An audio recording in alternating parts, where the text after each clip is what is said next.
Sa kaugnay na balita, handang harapin ng negosyanteng si Charlie Atong ang mga kasong kinakaharap kaugnay po sa missing sabungeros.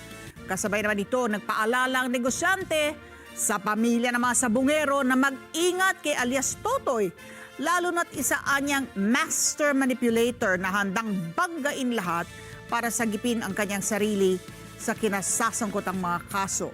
Kunin natin ang detalye mula kay Merlin Villar Moratillo. Pinag-iingat ng kampo ng negosyanteng si Charlie Atong ang pamilya ng mga nawawalang sabungero laban sa lumutang na testigo na si Julie Patidongan alias Totoy. Sa isang pahayag, tinawag ng kampo ni Ang si Patidongan bilang master manipulator na handang banggain lahat ng pwedeng maging banta sa kanya.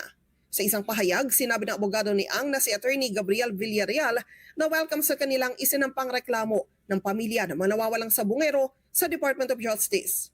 Pagkakataon na umano ito ni Ang para formal na maidepensa ang sarili sa mga akusasyon. Pinag-iingat naman ito ang pamilya ng mga nawawalang sabungero sa mga testimonya ni Patidongan. Dapat umanong tignan rin ng mga ito ang timing ng pagsasalita ni alias Totoy. Ang pagtuturo umano ni Patidongan kay Ang ay isang strategy para makawala sa mga kinakaharap na kaso. Ang Department of Justice patuloy namang naninindigan sa testimonya ni Patidongan. Siya ang may-ari siya ang main player sa Isabong. Siya ang main player dyan, siya ang amo ni Totoy o Dondon. Pero niya pinababayad para sa trabaho na ginagawa ng mga kontraktor. Kahit sa kasaysayan ng ibang bansa, pag criminal organization, napakahirap po ipatunayan ang mga krimen na ginawa at ginanap. Na, lalo na pag pinag-uusapan natin yung number 1 sa organization. Kaya,